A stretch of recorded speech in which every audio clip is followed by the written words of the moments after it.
बेलपत्री के वृक्ष का एक नियम है, बेलपत्री के पौधे का एक नियम है, पौधा बहुत छोटा है, बहुत छोटा, तो उसकी पत्ती ना उतारे। एक तो बहुत छोटा, ऊपर से आपने पत्ती निकाल ली तो वो तो बेकारी हो जाए ना, उसको सूख ही जाएगा। बहुत छोटे पौधे की पत्ती नहीं निकालना। बेलपत्री के पौधे का नियम है, आपके ऊपर बेलपत्री का वृक्ष का छांव पड़ने लगे, उसकी डाली आपके मस्तक से ऊंची हो जाए, उसकी छाया, उसकी पत्ती की हवा आपके मस्तक पर लगने लगे, तो उस बेलपत्री के पौधे की पत्ती उतार कर आप शिव को चढ़ा सकते हो। पर यह नहीं लिखा कि उसमें फल नहीं लगे तो चढ़ाओ मत, ऐसा प्रमाणिकता नहीं, ऐसी प्रमाणिकता नहीं है कि आपको बेलपत्री का फल नहीं होगा महाराज तो आप ना चढ़ाएं। बेलपत्री के फल है, वृक्ष जब बड़ा होगा तो उसमें फल तो लगेगा ही। कितना सुंदर कहा, आंवले के वृक्ष में आंवला ना आए, बेलपत्री के वृक्ष में बेल ना आए, आम के वृक्ष में आम ना आए, फलदार वृक्ष में फल ना आए, तो नर्मदा जी के घाट से या गंगा के घाट से बालू रेत को लिया और शिव अवधूतेश्वर महादेव का नाम लेकर वृक्ष के चारों तरफ डाल दीजिए, फल आना प्रारंभ हो जाता है। चारों तरफ डाल देने पर फल आना प्रारंभ हो जाता है। जिस वृक्ष में फल ना है, आंवले के वृक्ष में आंवला नहीं आ रहा है मान लो, या आम के वृक्ष में आम नहीं आ रहा है, या आपने कोई फलदार वृक्ष लगाया और उसमें फल ना आ रहा हो, तो उसके आसपास में गंगा की बालू या नर्मदा की बालू डाल दीजिए, फल आना प्रारंभ। वो बालू डालेंगे और फल आना प्रारंभ हो जाएगा महाराज। उस बालू का फल अवश्य प्रदान होता है महाराज। शिव महापुराण की कथा कह रही है, शंकर का अनुमोदन कर रहा है, शंकर की कथा कर रही है। घर में या तो किसी की नजर लग जाती है, हाय लग जाती है, या कोई व्यक्ति किसी ना किसी रूप में उस परिवार में क्लेश या कहीं ना कहीं किसी ना किसी रूप में कोई बीमारी पकड़ने वाली है, तो गंगा की झारी अपने आप सूख जाती है। ध्यान दीजिएगा, संपदा कम होने वाली है, कहीं घाटा लगने वाला है, कहीं तकलीफ होने वाली है, तो गंगा की झारी का जल अपने आप सूख जाएगा। समझ जाओ, मार्गदर्शन करते हैं। हमारे घर में जितनी प्रतिमाएं रखी रहती, चाहे लड्डू गोपाल की हो, जगदम्बा की हो, शंकर जी की हो, हनुमान जी की हो, पितरों की हो, किसी भी देवता की मूर्ति, गणेश जी हो, लक्ष्मी जी हो, जिस देवता की मूर्ति आपके घर में रखी होगी, अगर कोई घात लगने वाली होगी, कोई कष्ट आने वाला होगा, तो भगवान के चेहरे की रौनक रंगत चली जाती है, भगवान का चेहरा भी उतर जाता है। सबसे पहले 4 दिन 8 दिन 6 दिन पहले वो भगवान का चेहरा उतर जाएगा कि ये घाट आने वाली, ये कष्ट। तो कभी कभी पूजन करते करते आपके मन में भाव आता है, आज भगवान ना जाने कैसे लग रहा है, भगवान को मैंने ड्रेस भी पहनाई, सब कुछ करा, श्रृंगार भी करा, पर भगवान के चेहरे पर प्रसन्नता नहीं दिख रही, भगवान के चेहरे पर रौनकता नहीं दिख रही। कारण क्या है, समझ जाओ, फिर सतर्क हो जाओ, भगवान से प्रार्थना करो, बाबा आप ही को संभालना है। गंगा मैया आपने बता दिया कि घात आने वाली, आपने बता दिया कि कष्ट आने वाला है, पर संभालेगा कौन गंगा मैया? आप स्वयं आओ, स्वयं संभालो। जिसने रास्ता बताया है उसी को पकड़ लो। गंगा की झारी में से गंगा जल चले गया, उसने मार्ग बता दिया, तो उसी गंगा की झारी को, उसी गंगा की झारी में वापिस ढक्कन को खोलकर, तुम्हें मालूम है इसमें जल नहीं है, तो अपने शुद्ध जल को लाकर, जो जल आपके पास में हो, भले हापसी का हो, हेडपंप का हो, कुएं का हो, बावड़ी का हो, जो जल शुद्ध है उस जल को लाकर उस गंगा जी में भर दीजिए और भरकर निवेदन कर दो, माँ अब आपको संभाल लेना है। वापिस ढक्कन लगा दीजिए, वो गंगा अपने आप प्रकट होकर संभाल ले। उसको खाली नहीं रखना, उसको खाली नहीं रखा जाता, ये आपको संभालना है।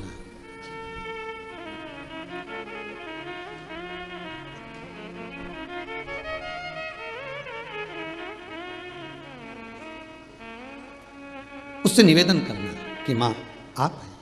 कितना सुंदर कहा, जहां तुलसी का क्यारा सूख जाता हो, तुलसी का क्यारा अगर सूख गया, एक और बात बहुत अच्छे से याद रखना, बहुत ध्यान रखिएगा, जब घर में परिवार में गंगा जली पूरा उत्सव मनाकर खोलते हो, तो गंगा जली की जो झारी होती है, वो झारी का गंगा जल जब निकल जाता है तो झारी को अपने घर की बहन बेटी को दे देना चाहिए। घर में खाली झारी नहीं रखना, या तो उसमें जल भर कर रखो। गंगा जल की झारी खाली नहीं होना, उसमें या तो गंगा जल में और गंगा जल मिला दो, और जल मिला दो, दूसरा जल मिला दो, पर उसको भरकर उसमें थोड़ी ना थोड़ी मात्रा जल की होना चाहिए। और अगर नहीं रख सकते तो वो अपनी बहन बेटी को दे दो, फिर बहन बेटी भले अपने घर में खाली भी रखेगी तो उसको दोष नहीं लगता। पर जिसने गंगा जली खोली है, जैसे तुमने गंगा जली खुलवाई, बड़े आराम से खुलवाई, ब्राह्मण का भोजन भी करा, यज्ञ भी करा, अनुष्ठान भी करा, और गंगा जली खोल भी ली, और खोलने के बाद गंगा जल सबको बांटा भी सही, और वो गंगा जली जो खाली हो गई तुमने रख ली, तो वो दोष दे।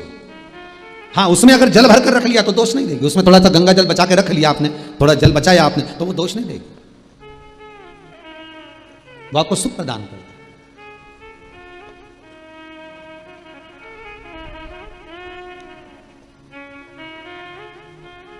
वो आनंद देगी, शास्त्र कह रहा है।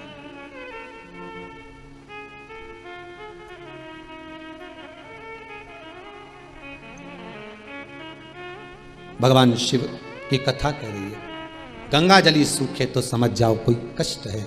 तुलसी का क्यारा, तुलसी का कुंडा, तुलसी का पौधा अगर सूख रहा है, बार बार लगाने के बाद भी सूख गया, पनपता ही नहीं है, कई बार प्रयास कर लिया, समझ लो कोई दोष, कोई दुख, कोई तकलीफ, कोई कष्ट सम्मुख आने वाला, उसको सतर्क रहे। कोई बीमारी, कोई रोग घेरने वाला, उसे सतर्क रहे, उसको समझे।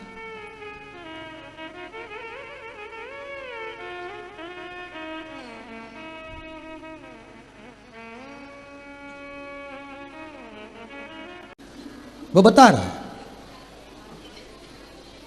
शिव पुराण कह रही है,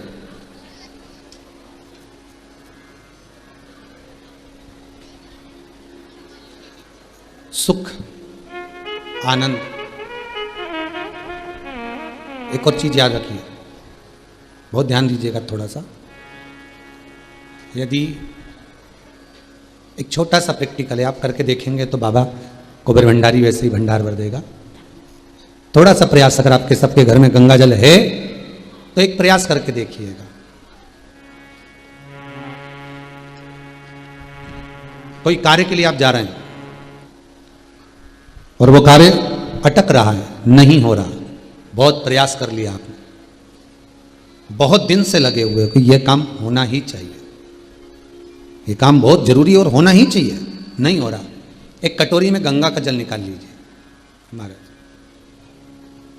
और कटोरी में गंगा का जल निकालकर तुम्हारे घर में एक सिक्का पड़ा हो, 1 रुपया, 2 रुपया, 5 रुपया, कोई सा भी एक सिक्का पड़ा हो,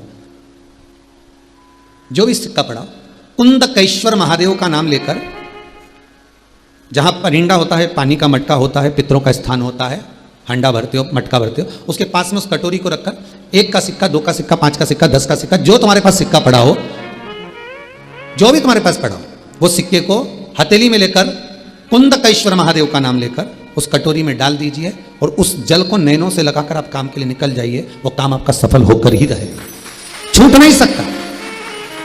गंगा के जल में वो बल होता है, और आप जो सिक्का डाल रहे हो वो ये समझ कर डालें कि कुंदकेश्वर महादेव को मैं गंगा में स्नान करने के लिए। हमारे यहाँ पहले हमने भी देखा, आपने भी देखा होगा, किसी जब बारिश नहीं होती है या कोई काम अटक जाता है, जब बारिश, तो क्या करते थे पहले के जमाने में कि मंदिर को पैक कर दे, उसमें पानी भर दे शंकर जी के ऊपर। आपने कई जगह देखा होगा, उसमें शिव जी को डुबा, तो किसके लिए डुबाते थे? कुंदकेश्वर महादेव के लिए। ये नियम है कुंदकेश्वर महादेव का। पर आज के जमाने में तो चंपेश्वर महादेव है तो उनको भी डुबा दे, गुप्तेश्वर महादेव है तो उनको भी डुबा दे। ये उनके लिए नहीं है। कुंदकेश्वर महादेव किनका नाम है? जम के बोलिए, कुंदकेश्वर महादेव। ये कुंदकेश्वर महादेव को उस कटोरी में, उस बाटकी में सिक्के को, और फिर जब आपका काम हो जाए, आप जिससे मिलने गए हो, जिससे काम की बात करने गए और काम हो गया, तो वो जल ले जाकर सिक्के के साथ, सिक्का तो डालो मंदिर में, कहीं दान पेटी आदि में, और वो जल भगवान कुंदकेश्वर के नाम से शिव जी को समर्पित कर दो। बाबा से विनती करो, बहुत बहुत साधुवाद है बाबा, आपने मेरी लाज रख ली, तेरी कृपा बनी रहे, बस ये सुख मिलता है। उसको धन्यवाद दो बाबा को बार बार। हम तो रोज कहते, रोज प्रतिदिन उठो और उठते से धन्यवाद दे दो, धन्यवाद। उठते से चले तेरा भजन करती रहूं, जब तक ये श्वास चले शिव महापुराण की कथा सुनती रहूं, भले फिर अंत समय में जाऊं ना जाऊं ये उसके हाथ में है, पर तेरा स्मरण कर कर अमर।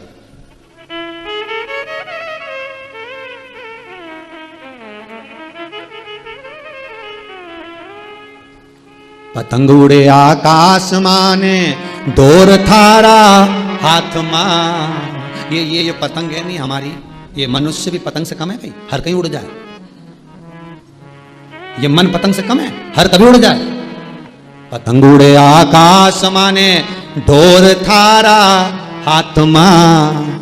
ओ भोले मारी पतंग ऊंची राखना। अगर तेरे हाथ में डोरी है तो तू जानता है कि इसको कहां तक ले जाना। संसार वालों के हाथ में अगर डोरी रखोगे तो कब तक काट देगा। भगवान के हाथ में अगर डोरी रहेगी तो कितनी भी पतंग आ जाए, एक मोहल्ले में सुनार की 10-10 दुकान, और किसी एक की पतंग मेरे भोले के हाथ में है तो वो इतनी चले इतनी उड़े, आसपास के दुकान वाले भी सोचते रहे हमारे पास भी वही माल, कपड़ा भी हमारे पास एक जैसा, पान की दुकान भी हमारी एक जैसी, चाय की दुकान भी हमारी एक जैसी, फिर इसी की क्यों चले।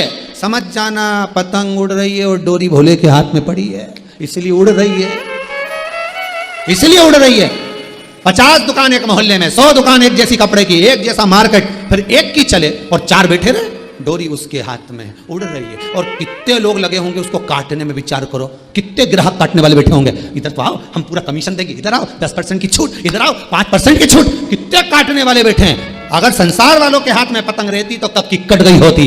किसी के पास हमारे नींबू पड़ गए, काय को डरे, पतंग अगर तेरी शंकर के हाथ में तो क्यों डरना, लिख दे दरवाजे पे कि एक साथ 1 दर्जन पटको अचार बना के खाऊंगा, तो क्यों डरे। पतंग शिव के हाथ में है, पतंग शंकर के हाथ में है, और अगर पतंग मेरे शिव के हाथ में है तो फिर डरना क्या, क्यों डरे।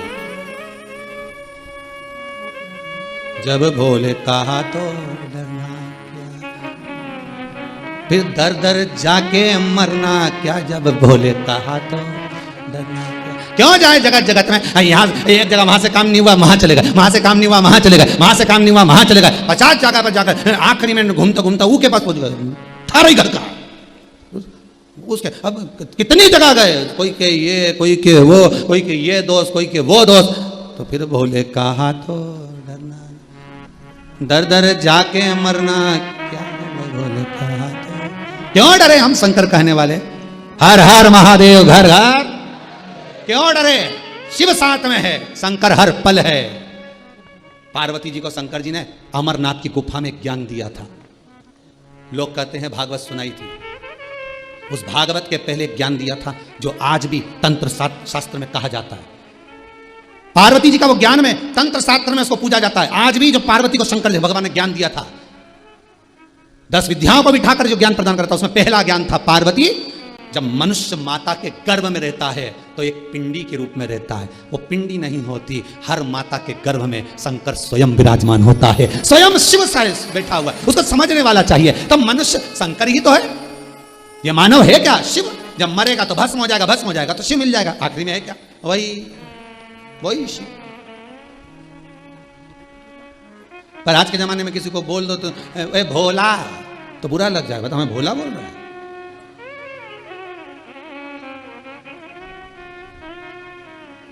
परसों के दिन एक किसी पत्नी का फोन आया था ऑफिस में, कह रहे थे हम हमारे पति का नाम चेंज कर रहे हैं। हमने कहा तुम्हारे पति का नाम है क्या, पूछ आशीष जरा पूछ तो कि भेरू, हम चेंज कर रहे हैं। हमें तो चेंज करने से क्या हो, भेरू केवल उसी का ही नाम है क्या, जाए और 2 मिनट में गंगा का जल हो जाए। कई बार तो सोचे अभी तो भेरू चढ़ गया था इसके, थोड़ी देर में गंगा जल चढ़ गया इसके, समझ में नहीं। तो चित्तवृत्ति, पतंग उड़े आकाश माने डोर थारा हाथ मां, ओ शंभो मारी पतंग ऊंची राखना। वो कोई नहीं काटेगा अगर शंकर ने साध कर रखी है। अच्छे तेज लड़ाना जानता है वो, कहां से लेके कहां जाए, कब ढील दे कब काटे, ये उसी को मालूम है। इतनी ढील दे देता है, इतनी ढील इतनी दे, वो बाद में खींचता। शंकर दोनों तरह से परखता है, देकर भी और लेकर भी। एक बार शिव, अगर तुम्हारे पास में कुछ भी नहीं है ना तो शंकर के ऊपर भरोसा रखो, कुबेर भंडारी पर भरोसा रखो, कुबेरेश्वर महादेव पर भरोसा रखो, शिव महापुराण पर भरोसा रखो, शंकर के शब्द पर भरोसा रखो। और एक बार अगर तुम्हारे पास कुछ नहीं है तो शंकर से कहकर देखो, बाबा एक बार देकर भी देखेगा, तुम्हें खूब देगा। फिर देने के बाद विचार करेगा कि ये सही काम कर रहा है कि नहीं कर रहा, सतमार्ग में लगा रिया कि नहीं लगा रिया। नहीं तो मालूम पड़े एफडियां बनवाता जाए, धरता जाए धरता जाए धरता जाए, खुद भी नहीं खाने बापड़ा की नींद अलग उड़ जाए। तो शंकर भगवान देके भी देखता है और लेके भी देखता है, दोनों तरह से परखता है मेरा शंकर। देके भी परखेगा, लेकर भी परखेगा। देने के बाद परखेगा कि क्या कर रहा है, भोजन करा रहा है नहीं करा रहा, भूखे को दे रहा है ना दे रहा, सत्कर्म कर रहा ना कर रहा, भजन कर रहा ना कर रहा। और लेने के बाद भी परखेगा कि अब मैंने सब खींच लिया, पतंग को ढील भी दी और खींच भी दी, मर्जी। पर कटने, अरे बोलो तो सतगुरु में तेरी पतंग हवा बिच उड़ती जावांगी मैं तेरी पतंग। वो कटने नहीं देता, अपने हाथ में साध कर रखता। अपने हाथ में साध कर रखता है, वो कटने नहीं देगा।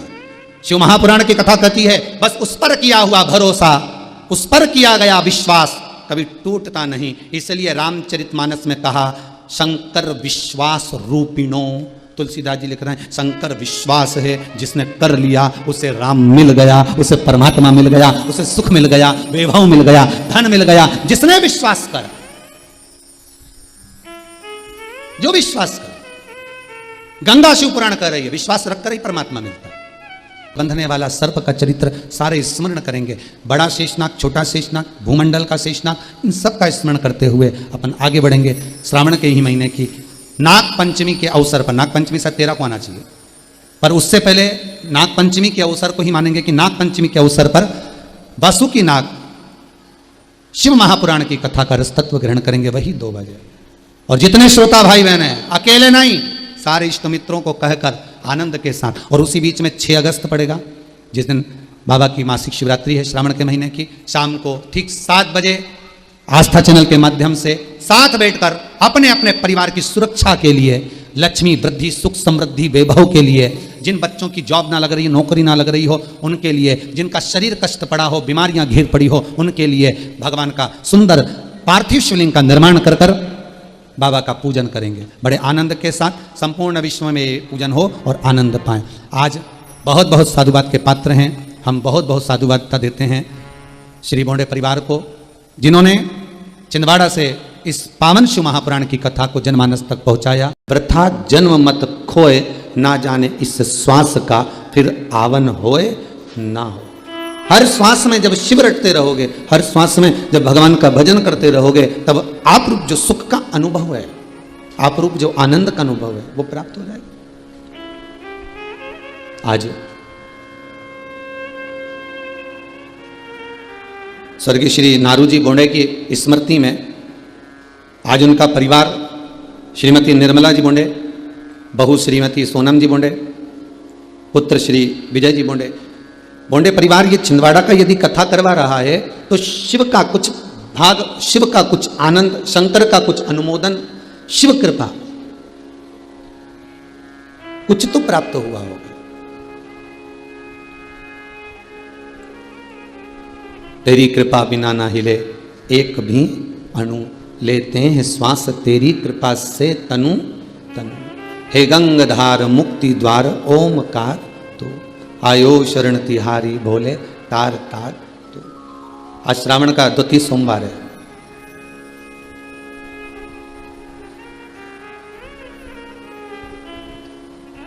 कुछ तो कृपा शिव की है जो बोंडे परिवार कथा करवाया, कुछ तो कृपा शंकर की है जो आप सब आस्था चैनल के माध्यम से, फेसबुक यूट्यूब के माध्यम से, टीवी के सम्मुख में बैठकर, भगवान के धाम में बैठकर, कुबेरेश्वर धाम का स्मरण कर कर इस पावन शिव महापुराण की कथा को सुन रहे हैं। कोई पूर्वजों का पुण्य एकाग्रित हुआ होगा, तब जाकर ये पावन कथा हमको सुनने को मिल रही।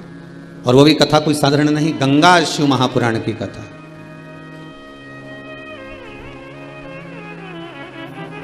अभी तक गंगा केवल गौमुख से चलकर गंगा सागर तक थी, पर ये गंगा शिव महापुराण की कथा श्रवण कर कर गंगा हर घर घर में पहुंच गई है। केवल श्रवण कर कर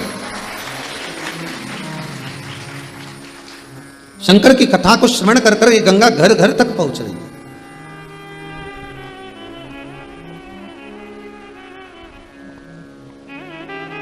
तीन नदियां, भारत की भूमि की 3 नदियां शिव महापुराण में बड़ा सुंदर इनका व्याख्यान है। पहली है गंगा, और नर्मदा जी का केवल दर्शन जीव को कल्याण कर देता है। केवल दर्शन।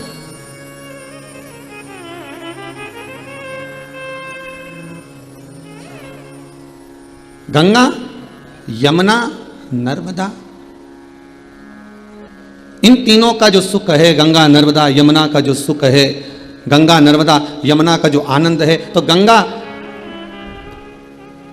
स्वतः स्नान करने वाले को तार रही है, यमुना पान करने वाले को तार रही है, और नर्मदा केवल दर्शन करने वाले को तार रही है। केवल दर्शन करने वाले। और ये तीनों नदियां वामन अवतार के समय पर इनका प्रागट्य का क्रम है महाराज।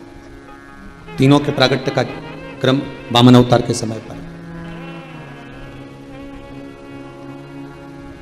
एक कथा श्री वामन पुराण की बड़ी सुंदर है।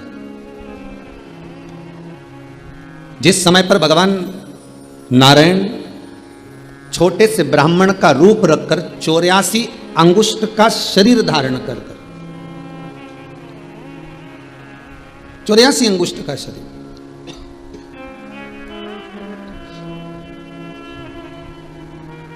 क्योंकि संसार के जितने मानव हैं, जितने मनुष्य पैदा होते हैं, संसार सागर में जितने मानव जन्म लेते हैं, प्रत्येक मनुष्य का जो शरीर होता है वो 84 अंगुष्ठ के बराबर होता है। चाहना तो आप अपने अपने घर में बैठे हो, टीवी के सामने कथा सुन रहे हो, आप अपने अपने शरीर को नाप सकते हो। 84 अंगुष्ठ के बराबर ये शरीर निकलेगा।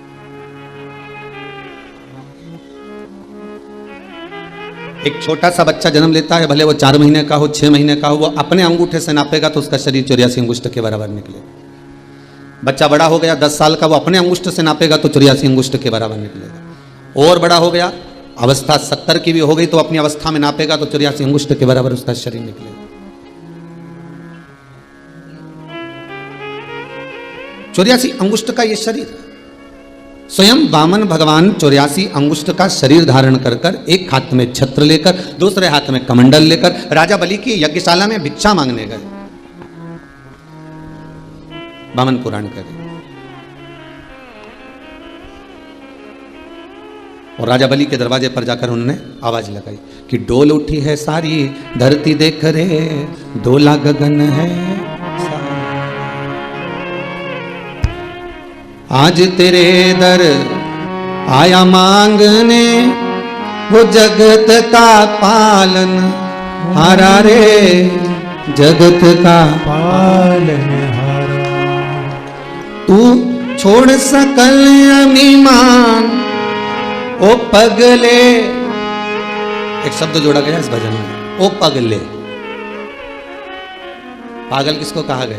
कहते बावरी मतलब पागल। नामदेव जी महाराज को लोग पागल कहते हैं, कर्माबाई को लोगों ने पागल कहा, संत तुकाराम जी को लोगों ने पागल कहा, रामकृष्ण परमहंस जी को लोगों ने पागल कहा। राष्ट्र के जितने संत, साधु, सन्यासी, तपस्वी, साधक, उपासक जो भगवान की भक्ति में लगे रहे, दुनिया के लोगों ने उनको ताने दिए, अपशब्द कहा, पागल कहा, आड़े टेढ़े संबोधन से पुकारा। आप भी रोज रोज कथा खोलकर बैठ जाओ, रिमोट हाथ में लिया और 2 बजे और तुम कथा खोलकर बैठ जाओ, तो घर के लोग तुमको भी पागल करने लगेंगे। ये तो पगली हो गई, ये तो बावरी हो गई, ये तो कमली हो गई, इसमें तो अक्कल नहीं गई है, ये पागल है।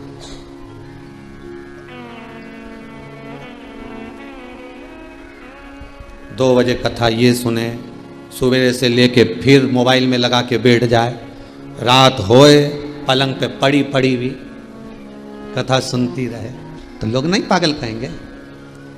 और अच्छा वो सियोर वाला महाराज हुआ, वो भी पगला और भगत भी पगला है? सब पागल। शिवपुराण तो सीधी सीधी बात कर रही ना कि भगवान की भक्ति करने वाला पागल ही होता है।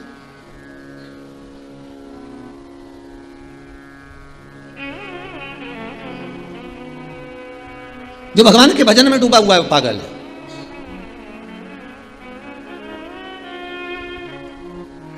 जो भगवान की भक्ति में डूबा हुआ है वो पागल है। और आज बावन भगवान राजा बलि के सम्मुख में करें कि राजन, अरे ओ पगले, कर ले तू थोड़ा, ये मौका फिर नहीं मिलना। जो भगवान की भक्ति में पागल हो गया, जो भगवान के भजन में पागल हो गया, जो भगवान की कथा में पागल हो गया, जो भगवान के रसतत्व में पागल हो गया, जो भगवान के दीदार में, दर्शन में पागल हो गया, जो भगवान के धाम में पहुंचकर अपने चित्त वृत्ति को भूलकर पागल हो गया, शास्त्र कहता है वही भगवान के करीब हो गया। जो समझदार हो गया वो भगवान से दूर हो गया।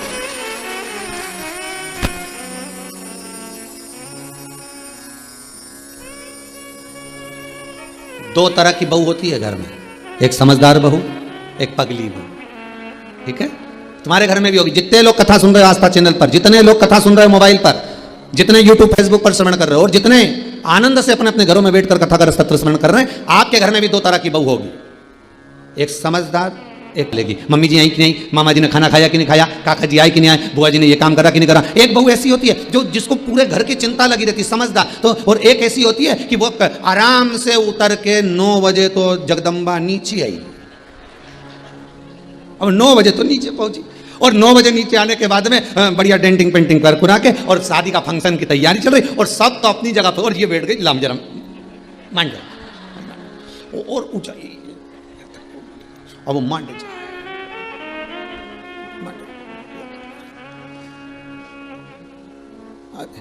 अब इतनी वो जेठानी इतना काम कर रही है, देवरानी इतना काम कर रही है, और तू मेहंदी मंडवा रही है। फिर इतने में किसी ने कहा देखो तुम्हारी बहू में तो अक्ल ही नहीं, मेरी इस बहू में तो बिल्कुल अक्ल नहीं, रत्ती भर की थी। वो देखो बेचारी कितना काम कर रही है, कितनी देर से लगी है, सबको पूछ रही है, सबका सामान समेट रही है, सबका सामान उठा के रख रही है, बर्तन भांडा उठा के रख रही है, कपड़ा लत्ता उठा के रख रही है, और एक ये मेहंदी मंडवाने बैठ गई। और जैसे ही मेहंदी से उठी पगली, अब ये पागल, अब बेचारा रोटी की थाली वाली लगा के लाया,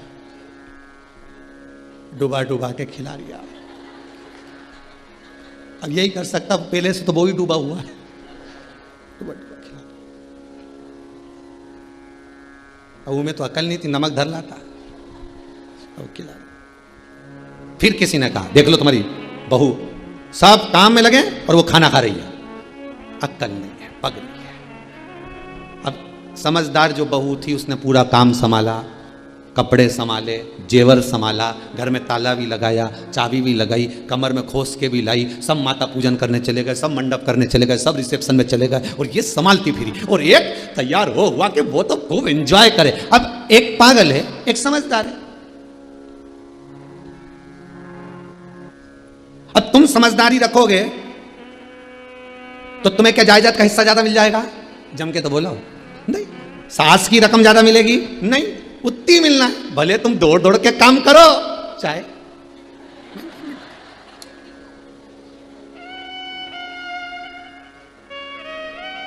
और बल्कि जो बढ़ कर काम करता है उसको कमी मिलता है, ये शास्त्र रीति है। बेचारी बुआ जी के लाके बिठा दिया, मामी जी के लाके बिठा दिया, मामी जी सारे कपड़े आ रहे संभालते हैं ना, और बुआ जी वहीं बैठी सारा कपड़ा संभालती जा रही, सारी रकम संभालती जा रही, सारा सामान संभालती जा रही, और सारी बहुएं डेंटिंग पेंटिंग करके सारी पार्टी का एंजॉय कर रहे, और डुकरिया बैठी। अब चाहती तो बुआ जी एंजॉय करने आई थी, शादी का आनंद लेने आई थी, वो जीजी पूरी शादी का आनंद लेने आई थी, पर कपड़ा लत्ता संभालने के चक्कर में, जेवर संभालने के चक्कर में, सामान संभालने के चक्कर में एक जगह बैठी। अब वो एक बहू को बुलाया, बेटा भूख लग रही, लिया, अब वो भी गई। अब मालूम पड़े बफेट में तो इतना सारा आइटम बना, नहीं वो तो 3-4 सामान ला के दे दी बुआ जी के, खाओ। अब ईमानदारी से बोलो, जितनी सारी बहन बेटी के मिली उतनी उस बुआ के भी मिलेगी ना? अरे बोलो तो कि वो के ज्यादा मिल जाएगी? नहीं, बस मिठाई का डब्बा ज्यादा मिल सकता है, वो भी इसलिए क्योंकि सड़ जाएगी अगर रख लेंगे तो, और बुआ जी जा ही रही है। तो तुम समझदार क्यों बनो? शिव महापुराण की कथा कहती है मीरा बावरी हो गई, कर्मा बावरी हो गई, नामदेव, तुकाराम, रामकृष्ण परमहंस, चैतन्य महाप्रभु, भारत की भूमि के जितने साधु, सन्यासी, तपस्वी, साधक, उपासक, संत, महात्मा, ये सबको पागलों की गिनती में गिना गया। और शास्त्र का हम भी कहते हैं जितने साधु, सन्यासी, तपस्वी, साधक, उपासक, जितने कथाकार, जितने भगवान की भक्ति में डूबने वाले, जो भगवान की भक्ति में रम रहे हो, भगवान के स्मरण में रम रहे हो, वो सब की सब पागलों की गिनती में आते हैं। कथा बाचने वाले भी पागल, कथा सुनने वाले भी पागल। समझदार तो वो है जो कथा हमें आती ही नहीं है, समझदार वो है जो कथा सुनना पसंद करते ही नहीं। अभी कोई हमारा बुढ़ापा है, वो समझदार दिन रात कमाने में लगे हैं, दिन रात जोड़ जोड़ के लाते जाए देते जाए, लाते जाए देते जाए। पर कभी मन में विचार करो, एक बार तो कम से कम अपने पति से जरूर पूछो, इतना भाग दौड़ करते हो, 8-8 बजे दुकान से जाते हो, रात को 11-11 बजे तक आते हो, किसके लिए कमा रहे हो? 2 रोटी सही से नहीं खा पाते हो,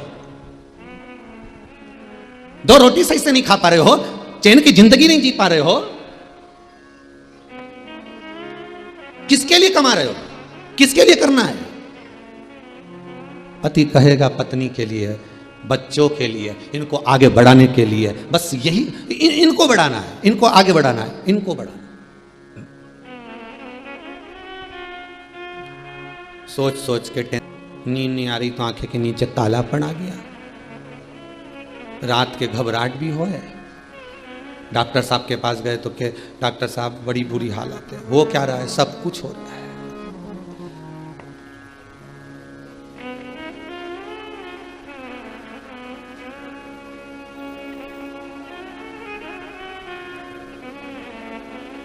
फिर करते हैं। आप दिल से अगर नाम ले रहे हो, भगवान को दिल से रिझा रहे हो, भगवान को हृदय से चित्त वृत्ति से मना जी, 50 काम छोड़ना। आपका टिफिन अगर आ गया, दुकान में अगर भोजन की थाली आ गई, दुकान में अगर टिफिन आ गया, ऑफिस में अगर टिफिन आ गया, अगर समय है कि 2 बजे छुट्टी होती है तो सबसे पहले आप 50 काम छोड़कर 2 बजे किसी से बात नहीं करूंगा, पहले भोजन करूंगा। अन्नपूर्णा आपका इंतजार ना करे, आप अन्नपूर्णा का इंतजार करो। यदि अन्नपूर्णा को आपका इंतजार करना पड़ता है तो एक घड़ी, एक पल, एक क्षण ऐसा भी आता है कि अन्नपूर्णा रुष्ट होकर चली जाती है। कई लोगों की आदत रहती है, सामने पत्नी ने थाली लगा दी, मम्मी ने थाली लगा दी, बच्चा मोबाइल लेकर बैठा है, बस अभी 1 मिनट, बस ये पोस्ट और कर दो, बस 1 मिनट ये काम और कर दो, और कंप्यूटर लेकर बैठा, लैपटॉप लेकर बैठा हुआ। 50 काम छोड़ो, 1000 काम छोड़ो, पहले सामने जो भोजन की थाली है, जिसको खाने के लिए तुम इतनी कमाई करने के लिए तुम ये सारा फैलारा फैलाए हो, ये ऑफिस, ये दुकान कर रही है, तो उसमें आपको दोष लगता है। कितनी सुंदर बात कही है, गर्ग संहिता के अंतर्गत वर्णन किया। जिस समय अन्नपूर्णा महारानी सम्मुख में हो तो आपकी दृष्टि कहीं दूसरी जगह ना हो, उस अन्नपूर्णा पर होना चाहिए, उस अन्नपूर्णा, उस भोजन की थाली पर हो।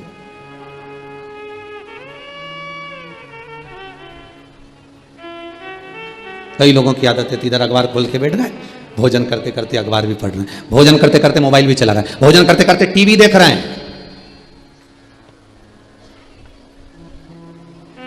कई माताओं की आदत है, रसोई घर में से भोजन लेके आई, टीवी के सामने नाटक आ रहा था, लेके बैठ गई खाने। अब रुचि आएगी क्या? अरे 2 रोटी के लिए तरस रहे हैं दुनिया के लोग, और वो 2 रोटी तुम्हारी थाली में पड़ी है, और उस अन्नपूर्णा का तुम अपमान कर कर, उस टीवी पर ध्यान देकर उसका सम्मान कर रहे हो। मोबाइल चला रहे हैं, सामने भोजन की थाली रखी है, बात कर रहे हैं, सामने भोजन की थाली रखी है।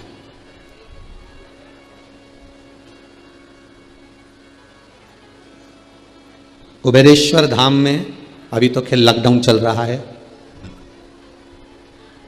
परमिशन नहीं, पर जब भी संपूर्ण विश्व जब कोरोना महामारी से बाहर निकल जाए, तब जब आप कुबेरेश्वर धाम आए, सीता रसोई में जाकर, अन्नपूर्णा रसोई में जाकर जब आप भोजन करेंगे, तो वहाँ पर जो भोजन बनाने वाले भंडारी हैं, अगर आप चिल्ला कर बात कर रहे होंगे या मोबाइल पर बात कर रहे होंगे भोजन करते समय, तो वो आपको चिल्ला देंगे, आवाज़ लगा देंगे, मोबाइल बंद करिए, भोजन कर रहे हो ना।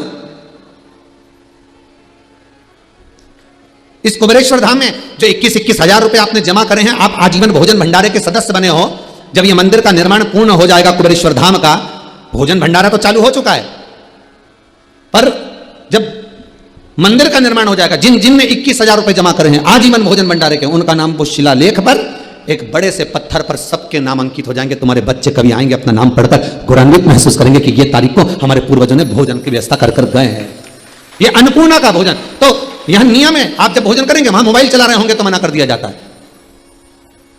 भोजन बनाने वाला भंडारी मना कर देगा, या फिर अंदर जो हड्डिया जी रहते हैं वो मना कर देते हैं, नहीं साहब, अंदर ना तो मोबाइल चलेगा ना आपकी बात चलेगी, आप तो सीधे भोजन करो, रस तत्व ग्रहण करो, मां अन्नपूर्णा का नाम लो, कुबेर भंडारी का नाम लो, क्योंकि उसके घर का अन्न का भाग जब हम ग्रहण करते हैं, उसके दरबार का जब हम प्रसाद ग्रहण करते हैं, तो मेरा कुबेरेश्वर महादेव किसी ना किसी रूप में हमारा भी कल्याण कर ही देता है। ये उसकी कृपा है, ये उसकी दया।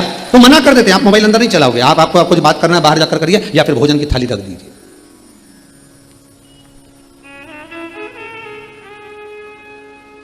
अन्नपूर्णा पर ध्यान देकर, जिसके लिए तरस रहे साहब, तरस रहे,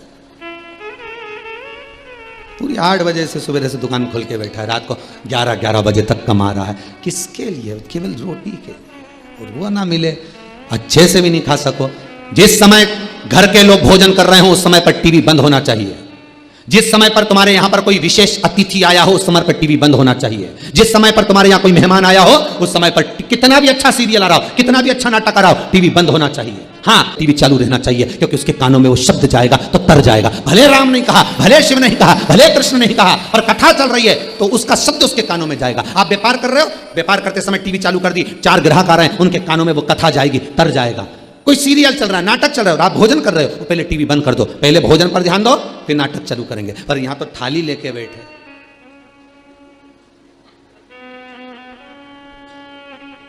कुमकुम भा सास भी कभी चित्त नहीं। अन्नपूर्णा भी सोच रही है मैं किसके हाथ में पड़ी। और सरल भाषा में समझ लो, पति के साथ पत्नी घूमने जाए, बहुत सरल भाषा में समझिएगा। पति के साथ पत्नी घूमने जा रही है, एक मित्र के साथ मित्र घूमने जा रहा है, एक सहेली के साथ सहेली घूमने जा रही है, और तुम बात करते हुए जा रहे हो उससे, और उसका मन तुम में नहीं है और वो मोबाइल चला रहा हो, तो तुम्हें कैसा लगेगा? सत्य बताना ईमानदारी से। पति के साथ तुम घूमने जा रही हो, अपनी सहेली के साथ मार्केट करने जा रही हो, अपने दोस्त के साथ आप शॉपिंग करने जा रहे हो, और दोस्त मोबाइल में लगा हुआ, बस हेडफोन लगाया और मोबाइल में बस, और चला, साथ में गाड़ी भी लेकर गए और दिन भर मोबाइल में लगा, और गए थे बड़े एंजॉय के हिसाब से, चलो बात करेंगे, आधा घंटा निकालेंगे, मित्रों के साथ बैठेंगे, ये करेंगे। पत्नी भी सोच कर गई थी, चलो मेरे को लेकर जा रहे हैं, आज मौका मिला है, घर पर अच्छे से बात नहीं हो पाए, हो सकता है अपन चलेंगे, 2-4 बात होगी पति के साथ। तो वो बेचारी बात करने के लिए बैठी है, वो बेचारा बात करने के लिए बैठा, और ये अपनी सहेली से बात में लगी है। कैसी है? अब वो मन में सोच रहा है कब मोबाइल रखे और कब मुझसे बात करे, और पत्नी की सोच रहा है, पति, और ये मोबाइल। अब चित्त नहीं लग रहा ना आपका, मन नहीं लग रहा ना, तो मन मोटा होगा कि नहीं होगा? आखिरी में मन मोटा होगा कि नहीं होगा? कि बताओ, हमारे साथ गया, हमारी सहेली थी, हमारा दोस्त था, पर मन मोटा। उसी तरह अन्नपूर्णा की थाली तुम्हारे हाथ में है, भोजन तुम्हारे सामने है, और तुम टीवी देख रहे हो, तुम मोबाइल देख रहे हो, तुम हैंडसेट देख रहे हो, तुम मैगजीन पढ़ रहे हो, तुम अखबार पढ़ रहे हो, और वह अन्नपूर्णा तुम्हारे सामने है, तो अन्नपूर्णा का अपमान होगा कि नहीं होगा? दूसरी बार तुम्हारी पत्नी तुम्हारे साथ घूमने जाएगी क्या? पहले कह देगी या तो मोबाइल रख लो या मुझे रख लो। सहेली बोलेगी कि नहीं बोलेगी? सहेली बोलेगी कि नहीं बोलेगी कि मेरे साथ चल रही है तो देख मोबाइल घर पे छोड़कर चल, या लेके चल रही है तो देख बात मत कर। दोस्त भी कह देगा, दिन भर तो कानों में ये लगा के रखता है और मोबाइल चलाता रहता है, कम से कम दोस्तों से मिलने आए तो थोड़ी देर तो अच्छे से मिल, इसके बाद चालू कर ले। तो थोड़ी देर के लिए, अन्नपूर्णा के लिए, भोजन के लिए, उस अन्न माता के लिए अपनी ये टीवी, अपना ये हैंडसेट, अपना ये मोबाइल, अपना ये लैपटॉप, अपना ये कंप्यूटर छोड़कर 15 मिनट, ज़्यादा से ज़्यादा 20 मिनट में भोजन हो जाता है। उस अन्नपूर्णा को समय दो। तो वो अन्नपूर्णा जब शरीर में जाती है तो रोग उत्पन्न नहीं करती। और रोग कौन सी अन्नपूर्णा उत्पन्न करती है वो भी समझ लीजिए, तुम उसको समय नहीं दे रहे। रोग कौन उत्पन्न कर रहा है? घर पे आके झगड़ा कौन करेगी? तुमने जिसको लेकर गए तो समय नहीं दिया, झगड़ा वो करेगी। उसी तरह टीवी देख देख कर भोजन करो, डायबिटीज होगी। टीवी देख देख कर भोजन करिए, बीपी शुगर सब होगा। यहां तक शास्त्र कहता है कि टीवी देखकर भोजन करने वालों की हेल्थ बढ़ती चली जाती है। बोलते कि नहीं बोलते? बच्चा अगर टीवी देख रहा है और भोजन कर रहा है तो उसकी हेल्थ बढ़ती चली जाएगी, रोग बढ़ते चले जाएगा। मोबाइल देखकर भोजन कर रहे हो, रोग बढ़ता चले जाएगा, क्योंकि ध्यान नहीं रहता, और वो वसा के रूप में काम करती है। और अगर हमने सब दूर से त्याग कर रस तत्व को ग्रहण करा है, भोजन का रस ग्रहण करा है, तो वो अन्नपूर्णा, जिसका अन्न उदर में जा रहा है, वो हजारों औषधियों के बराबर हो जाता है, औषधि के रूप में हो जाता है। पर हम त्याग रहे हैं, हम त्याग रहे हैं। भगवान वामन का चरित्र कर रहा है, नहीं चाहिए हमको तो 3 पग भूमि चाहिए। 3 पग भूमि नाप लीजिए, दान करने का मौका मिले दान करिए। शुक्राचार्य जी ने दान को रोका था, इसलिए काम चलेगी। दान, पुण्य, कीर्तन, सत्संग जो करना है समय पर करो, कल पर मत टालो।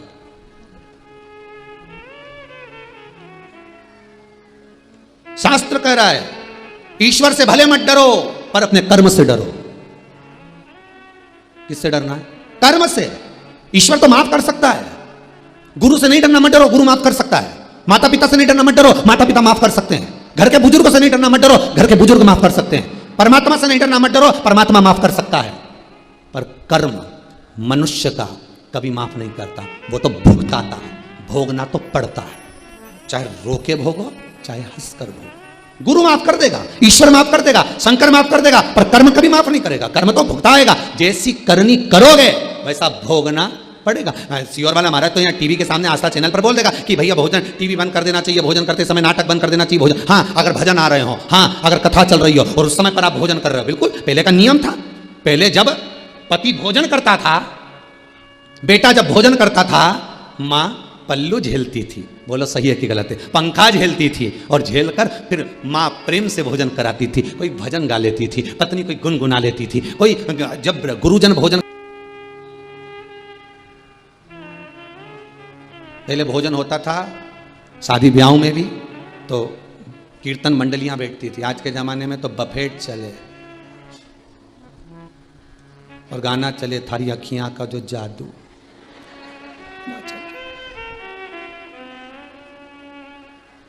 अब खाए, गाना श्रवण कर रहा है, अन्न भाग ग्रहण कर रहा है, इंद्रियां बेकार हो गई, शिथिल हो गई, उसका कोई महत्व ही नहीं था।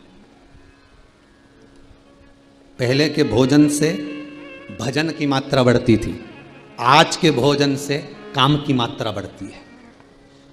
लोभ, आसक्ति, वासना, तृष्णा, काम, ये सब बढ़ रहा है,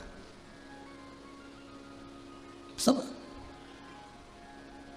थोड़ा चेंज कर तो देखो, थोड़ा सा तो बदल कर देखो कि आज से मैं नियम लेता हूं, श्रावण का दूसरा सोमवार 1 वर्ष तक का नियम ले लो, तुम ज्यादा मत लो, 1 महीने का नियम ले लो कि 1 महीना, 1 वर्ष, 6 महीना, 4 महीना, चतुर्मास का 4 महीना मैं टीवी देखकर भोजन नहीं करूंगा, मैं टीवी देखकर भोजन नहीं करूंगी।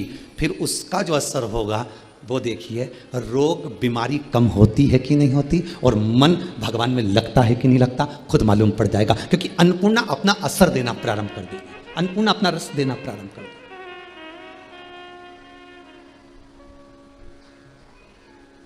जाओ भोजन करना, करो। अन्नपूर्णा अपना भाग स्वयं दे रही है, अपना रस तत्व अन्नपूर्णा स्वतः प्रदान कर रही है।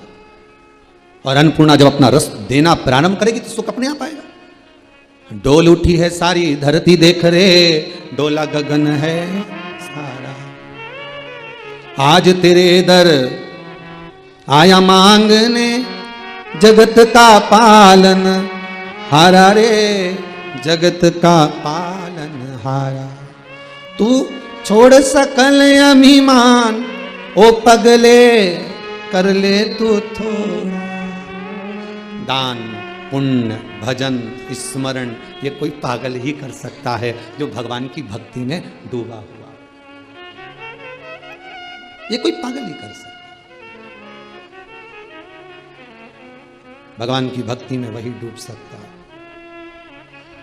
भाई महाराज, जो भगवान की भक्ति में वही डूब सकता है जो भगवान की भक्ति में डूबा हुआ हो, अलमस्त भाव में वो डुबाने का प्रयास करेगा। जो नदी की था तक होकर आ गया, नदी के नीचे तक घूम कर आ गया, वो जानता है कि नदी कितनी गहरी है। नहाया हुआ, नदी में कूदा हुआ व्यक्ति तुमसे कह देगा ज्यादा अंदर मत जाना, नदी में कूदा हुआ व्यक्ति कह देगा हाँ आ जाओ, मैं हूं साथ में, आ जाओ नहा लेना।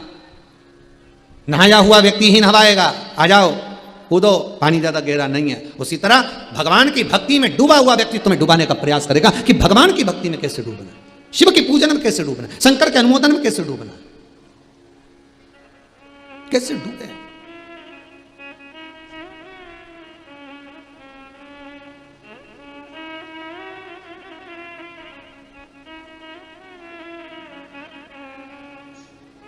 और जब दान करने का भाव हो, दान कर लो, भजन करने का भाव हो, भजन कर लो, स्मरण करने का भाव हो, स्मरण कर लो। 3 पग भूमि राजा बलि के दरवाजे पर वामन भगवान नाप रहे, 3 पग भूमि। पृथ्वी नापी एक में, जब जैसी चरण उठाया पहला,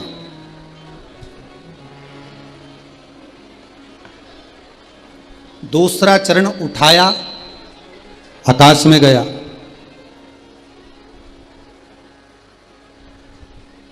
और जैसे ही आकाश में गया भगवान के ब्रह्मलोक तक पहुंचा। ब्रह्मलोक में जैसे ही जाए वैसे ही ब्रह्मा जी ने देखा कि भगवान का चरण आया, भगवान का चरण आया। ब्रह्मा जी देखे भगवान का चरण आया, और ब्रह्मदेवों ने जैसे ही चरणारविंद को देखा तो देखकर ब्रह्मा जी के कमंडल में जब 33 कोटि देवता जल के रूप में हो गए थे, तो वो जल का भाग, जितने भी देवता जल हो गए थे, वो जल को ब्रह्मा जी के कमंडल में रख दिया था। गंगा का जो नामकरण संस्कार है कि गंगा नाम कैसे पड़ा, ये वामन पुराण के अंतर्गत स्पष्ट कहा गया कि ब्रह्मा जी के कमंडल को गंगाल कहते हैं। ब्रह्माणी ब्रह्मा,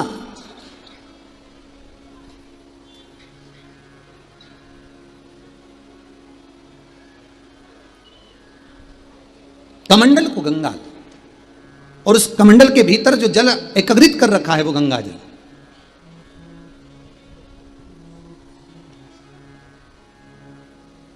वो गंगा जल। महाराज जब स्पीकर नहीं चल रहे हैं बाहर वाले, गंगाल भगवान का चरण दिखा और भगवान का चरणारविंद जैसे ही नजर आया, ब्रह्मदेव ने उसी समय कमंडल से जल लेकर भगवान के चरणारविंद को पखारा। अब वो चरणारविंद का जल, भगवान के चरणों का जल नीचे जाता, ब्रह्माणी ने फिर कमंडल को लगा दिया। उस कमंडल में जल को झेला गया, वो गंगा जल एकत्रित कर कर रखा गया भगवान के चरणारविंद, इसलिए विष्णुपदी भी कहलाई गंगा। गंगा विष्णुपदी भी है। वो जल एकत्रित कर कर रखा, और फिर वो जल जिस समय भागीरथ बाबा ने 60,000 काकाओं के उद्धार के लिए गंगा को आमंत्रित करा, फिर वो कमंडल में से जल निकलकर मृत्यु लोक में आया।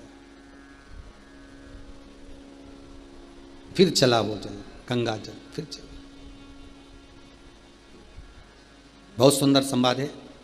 जिस गंगा के जल को हम भरकर लेकर आते हैं, किस भाव से ला रहे हो, किस चीज के लिए ला रहे हो, किस कार्य के लिए ला रहे हो, वो आपको गंगा मैया को भरते समय बोलना चाहिए।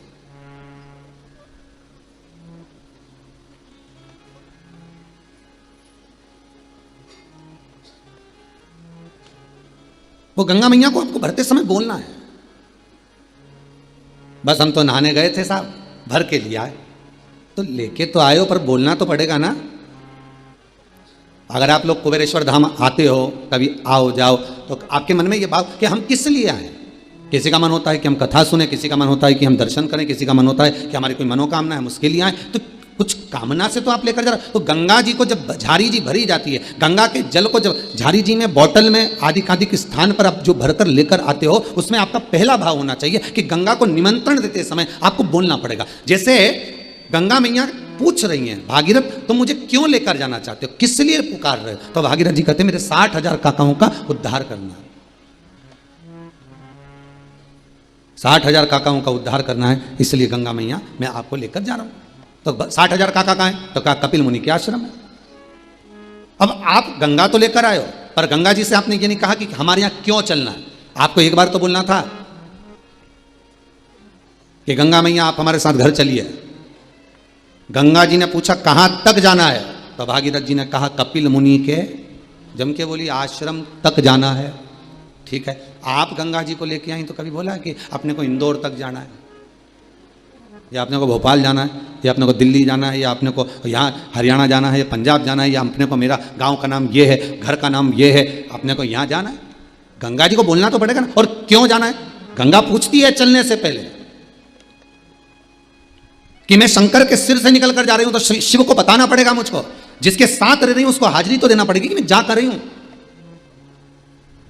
आप हमेशा लक्ष्मी जी को निमंत्रण देते हो, लक्ष्मी मैया मेरे घर पे आ जाओ, मैं बड़ा दुखी हूं, मैं तो बहुत परेशानी में हूं, बहुत कष्ट में हूं, हमारे यहाँ तो कोई व्यापार ही नहीं चल रहा, लक्ष्मी मैया कृपा करो। अब तुम लक्ष्मी को तो बुला रहे हो, पर लक्ष्मी को बुलाने से पहले तुम्हें भगवान विष्णु को जाकर कहना तो पड़ेगा कि माता लक्ष्मी हमारा घर भूल गई है, आप इनको लेकर आओ, या आदेश करो कि लक्ष्मी जाओ।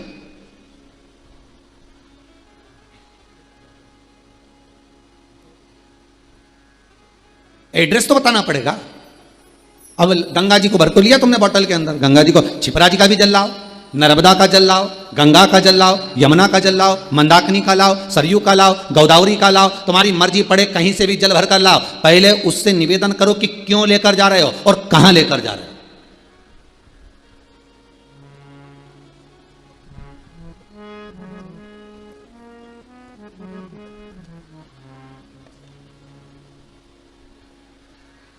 गंगा मैया, नर्मदा मैया, सरयू मैया, हे मंदाकिनी, हे गोदावरी, हे माँ यमुना, कृपा करिए आप हमारे साथ चलिए।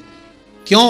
पूछेगी गंगा, पूछेगी नर्मदा, पूछेगी यमुना, पूछेगी सरयू, मंदाकिनी, सब पूछती हैं क्यों चले, हम किसके लिए चले। तो आपको कहना पड़ेगा कि हमारे घर चलना है, आपको रोग बीमारी कष्ट दूर करना है आपको। माँ चलकर आप हमारे घर में जब प्रवेश करें, माँ उस घर में जितने पितर जितने पूर्वज इस घर की देहली से गए हों, इस दरवाजे को छोड़कर गए हों, भले पितृलोक में देवलोक में विराजमान हों, पर माँ आपको कृपा करना है, आपको कल्याण करना है। जो जिस स्थान पर हो उसको जैसे ही आप घर में प्रवेश करें, उन जीवों को आप तुरंत तार दें। इसलिए हमारे घर पर चलें, आप हमारे घर पर चलें। गरुड़ पुराण 5वां अंश कहता है गरुड़ पुराण का, श्राद्ध पक्ष में आपको लगता है कि पितृदोष बहुत है, 1 रुपए कमा रहे हो, 1.25 रुपए खर्च हो रहा है, घर में पैसा नहीं दिख रहा, टेंशन आए दिन आ रहा है, कुछ ना कुछ काम अटक रहा है, बच्चों का जॉब नहीं लग रहा, बेटियों की शादी, बच्चों का विवाह नहीं हो रहा, संतान प्राप्त नहीं हो रही, कहीं आपको लग रहा है कि पितृदोष है।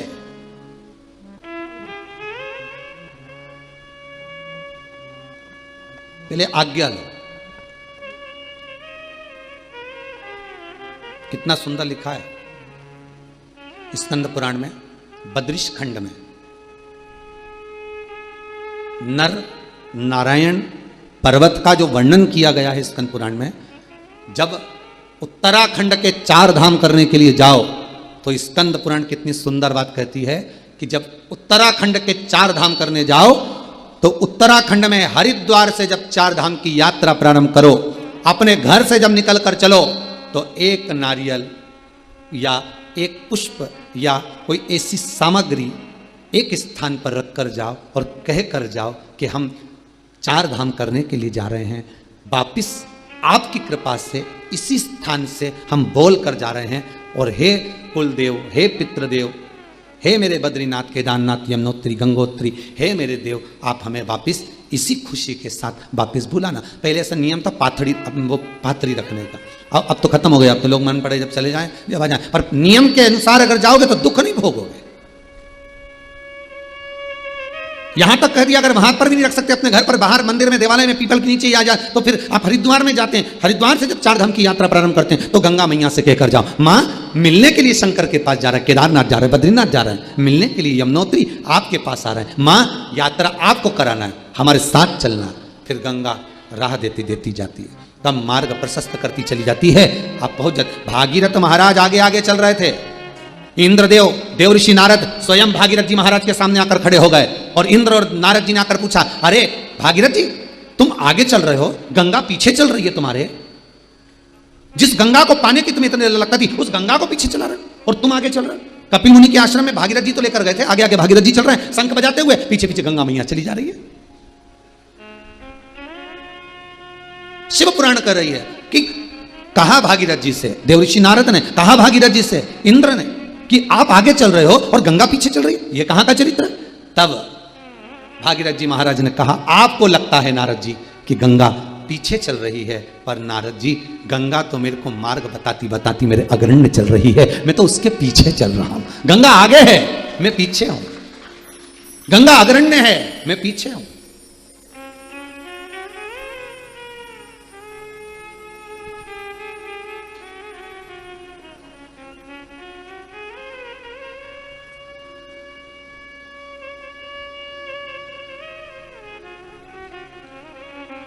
आगे आगे गंगा चले, लेकर आयो, भाव से लायो, दिल से लायो, मन से गंगा जल लेकर आयो, नर्मदा जल लेकर आयो, छिपरा जल लेकर आयो, सरयू जल लेकर आयो, आप मन से लेकर आयो। किसी को साथ में लेकर आते हो तो प्रवेश कैसा होता है।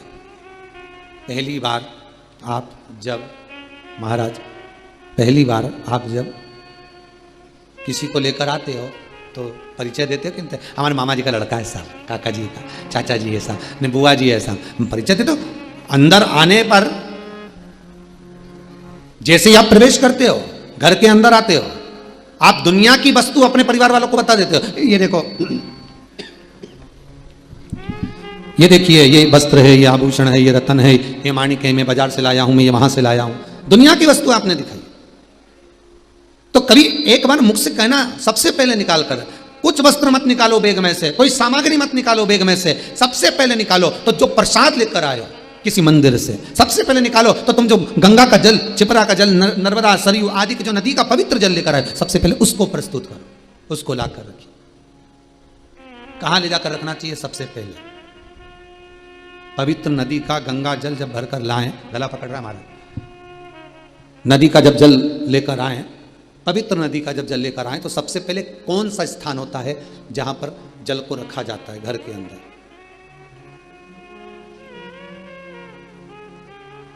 शिव महापुराण की कथा,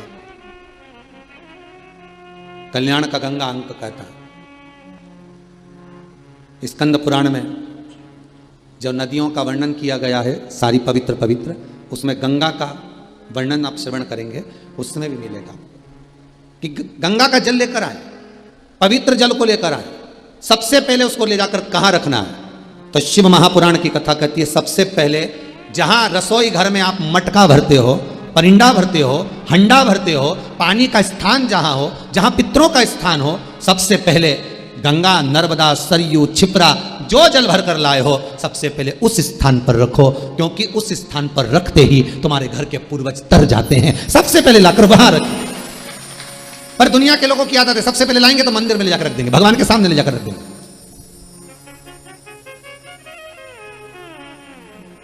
अब भगवान के चरणों से तो निकली है, कहां से निकली है? भगवान के चरणों से तो निकली है, भगवान के सम्मुख से तो निकल कर आई है, और वो प्रतीक्षा करती है कि मुझे करना क्या है, मुझे काम क्या करना है। कई लोग आते हैं दुकान पर, आते से अगर तुम दुकान पे आए और आते से सवेरे दुकान खोली और खोलते से ना झाड़ू लगाई, ना पोछा लगाया दुकान का, ना पानी छीटा, ना अगरबत्ती लगाई, ना दिया लगाया, डायरेक्ट जाए जरा पोहा समोसा लिया, जय जल्दी से समोसा खरीद कर, जय जरा पोहा लिया, जय जल्दी से जलेबी लिया, और ना दुकान में पोछा, ना झाड़ू, ना बर्तन, कुछ नहीं, ना सफाई, ना काउंटर पोछा, और पोया जलेबी खाए, कुर्सी पे बैठ कर खा गए, डायरेक्ट निपटा गए, डायरेक्ट, ना झाड़ू, ना पोछा, ना जल छीटना, ना कोई काम, बस डायरेक्ट तुमने पा लिया। महाराज होता है क्या ऐसा? नहीं, व्यक्ति जाएगा, झाड़ू लगाएगा, पानी छीटेगा, अगरबत्ती लगाएगा, हाथ पैर धो के भगवान से विनती करेगा, प्रभु कृपा करिएगा, व्यापार अच्छा चलाइएगा, भगवान से निवेदन करेगा, अर्चना करेगा, साधेगा।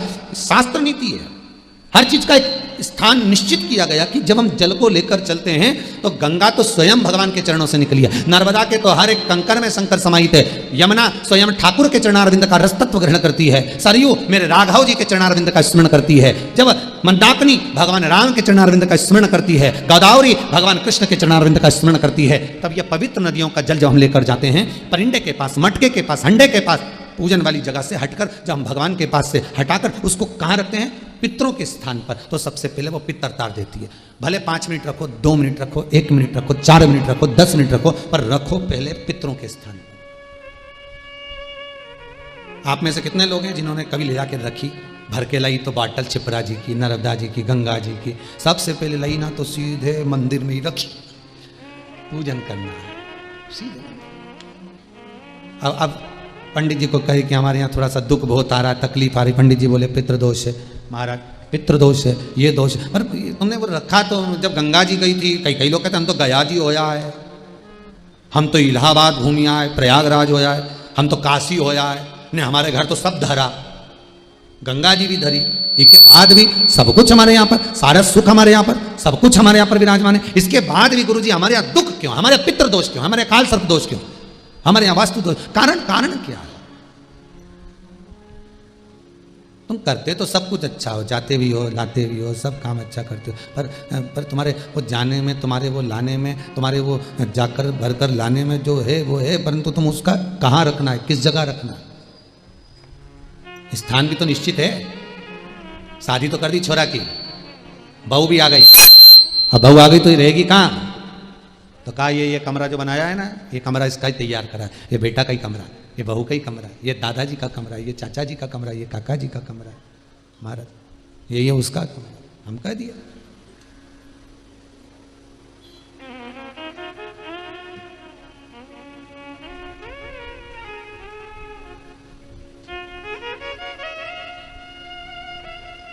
बस स्थान परिंडा का पास, वहां से उठा लो, फिर भले मंदिर में ले जाकर रख दो, फिर भले पूजन वाले स्थान पर ले जाकर रख दीजिए, फिर भले भगवान के धाम में ले जाकर रख दीजिए, वहां से निकालने के लिए।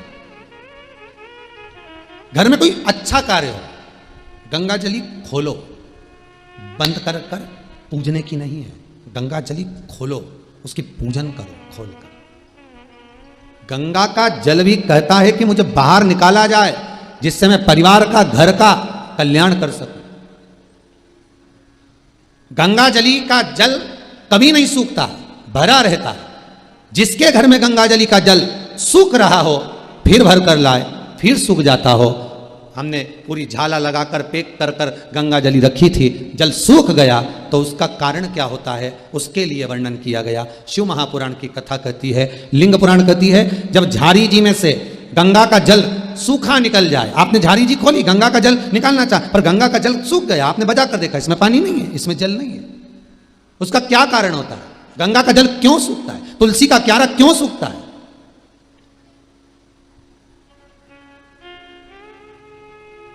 किस लिए सूखता है?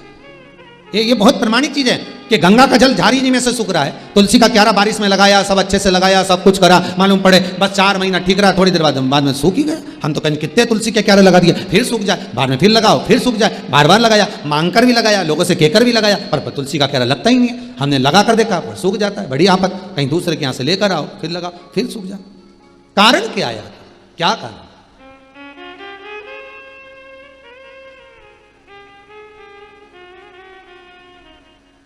आज एक माता जी ने बहुत सुंदर प्रश्न किया था,